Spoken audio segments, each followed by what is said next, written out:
The responsibility of intellectuals is to speak the truth and expose lies. That line is probably one of the most quoted things Noam Chomsky has ever said. It's been used in essays, protests, lectures, basically anywhere people want to make the case that truth still matters and that someone, somewhere, should be brave enough to say it out loud. And for decades, Chomsky built an entire career doing exactly that. He's one of the most cited scholars in the world, a linguist who fundamentally changed how we understand language, a political thinker who spent decades dissecting US foreign policy, media propaganda, and elite power structures. The kind of intellectual who doesn't just comment on power, he explains how it works, who benefits from it, and why it so often goes unchallenged. Which is why you'd be surprised to find out that he had a relationship with none other than Jeffrey Epstein. For the powerful, crimes are those that others commit.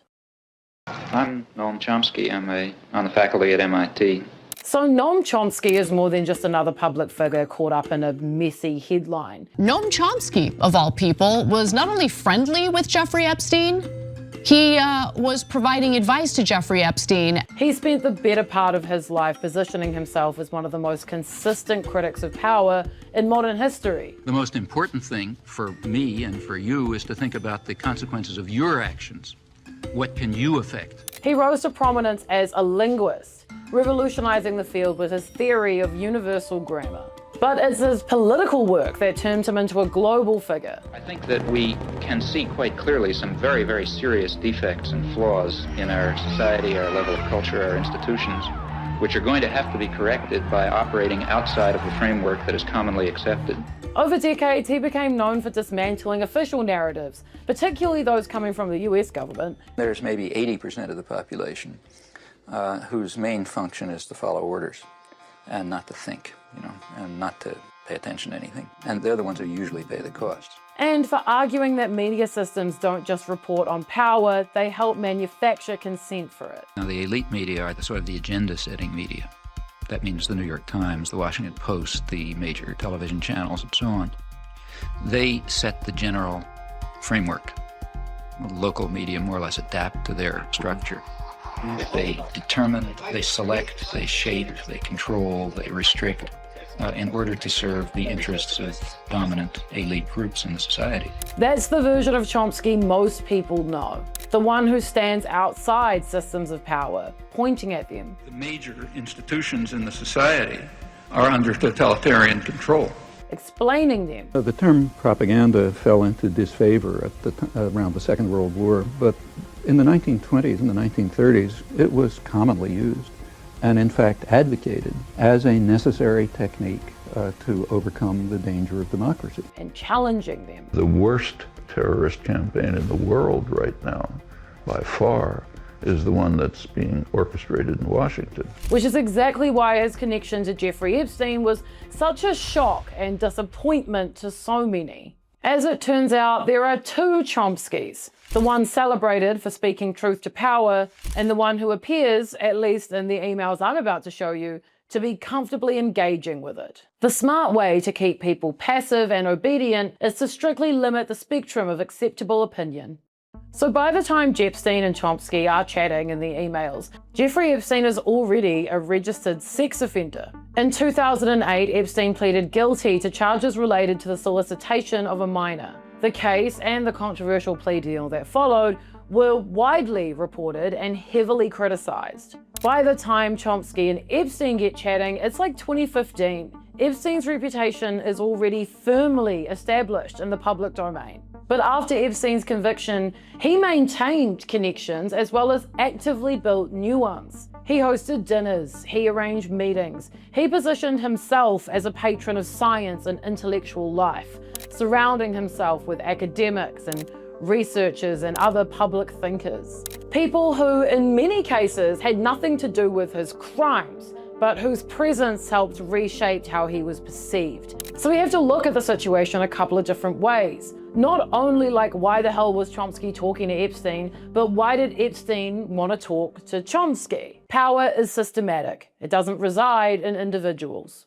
it would be much more convenient to treat Chomsky and Epstein's friendship as some sort of coincidence, or some little meeting here, a little email there, a name appearing in a room alongside other powerful people. But unfortunately, the two men met on multiple occasions, appeared in smaller, more private settings, as well as maintained contact over time through email. Chomsky himself has not denied the connection. He's acknowledged interacting with Jeffrey Epstein, but he pushed back on the idea that this was unusual or anything. In May 2023, it was revealed that Epstein had assisted Chomsky in moving approximately $270,000 between bank accounts in 2018. According to his account, the transfer was related to handling the estate of his first wife after her death. He described the process as just a technicality, explaining that he had sought financial advice and that Epstein helped reorganize the money. Yay, thank you, Jeffrey Epstein. And when Chomsky was asked about this, he said, "The question is irrelevant. The funds were transferred." Okay, well, most of us don't have $270,000 tied up with a pedophile, but like, go off. He also defended his broader interactions with Epstein, at one point stating that Epstein had served his time and therefore had a clean slate. The general population doesn't know what's happening, and it doesn't even know that it doesn't know.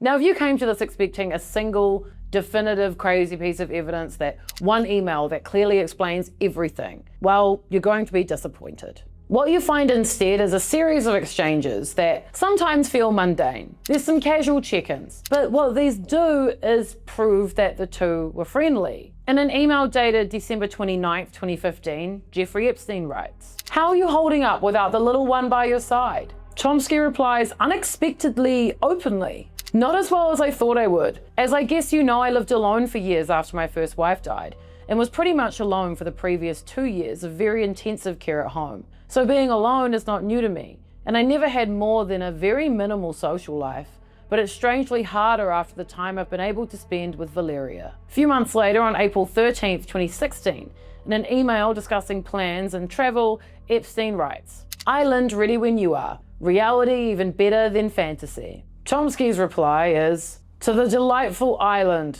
my special fantasy."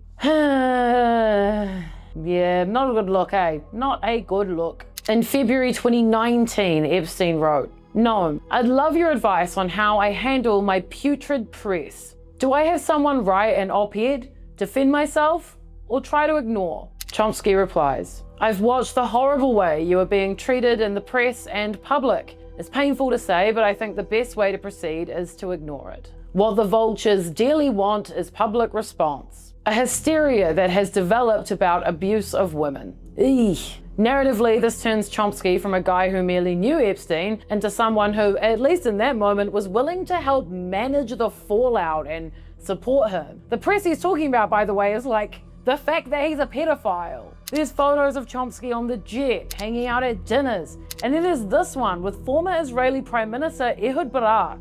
The man who spent decades critiquing Israel's treatment of Palestinians, critiquing American imperial power, critiquing elite networks and the social systems that reproduce power, is standing there in the same intimate space as Epstein and Ehud Barak. And I'm sorry, but that's wild. And like, yeah, look, fair. I know the predictable response here is that people are allowed to meet people that they disagree with. Of course. Contact isn't endorsement, and intellectual life is messy. All the rest of it, fine, fair, totally yup. But Chomsky so often positioned himself as someone outside of that world, someone above its seductions, committed to exposing the networks of power rather than quietly and quite happily appearing inside of them. Intellectuals are in a position to expose the lies of governments. So once those emails came out, the reaction was brutal, to say the least. And not just from the usual suspects, like not just right-wing commentators happy to see an old leftist icon knocked off his pedestal, but from people much closer to Chomsky's own world, his own friends, people who admired him, worked with him, and had spent years taking his politics and ideas seriously. Vijay Prashad, a historian and author who co-wrote 2 books with Chomsky, said he was heartsick.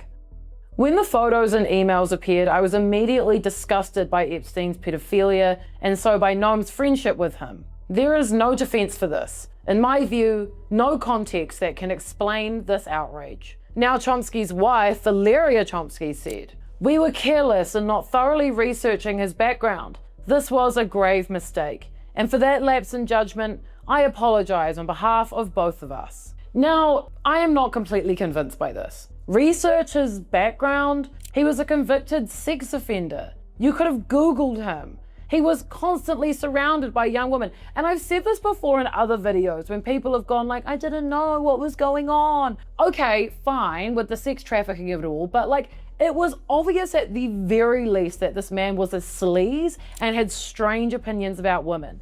He constantly had hundreds of different girlfriends with misc levels of English hanging off his arms everywhere he went, and you never thought to question what kind of person he was. I find that very odd, and that's why I don't buy excuses like these. Your grave mistake was getting caught, and you know it. Now, Valeria also said, Epstein created a manipulative narrative about his case, which Noam, in good faith, believed in. Now, that part I can buy a little, right? Like, he convinced him it was another thing that happened. Again, Google exists. It was 2015, it wasn't 1904. Like, you could have called some, like, I don't know. There are very few people who are going to look into the mirror and say, that person I see is a savage monster. Instead, they make up some construction that justifies what they do. So this is someone whose like entire intellectual project was built on a very clear moral and political orientation. That power should be scrutinized and that elites should not be trusted at face value, that systems of influence operate through networks of legitimacy, and that those networks are often sustained not just by active wrongdoing, but by the quiet participation of people who lend credibility simply by being there. That was the lens he encouraged millions of people to use when looking at the world. And yet, when confronted with a figure like Jeffrey Epstein, not in the abstract, not as a theoretical example, but as a real person with a documented history, a criminal record, and a growing body of public allegations, that same skepticism does not seem to have been applied in any meaningful way. That doesn't erase Noam Chomsky's work.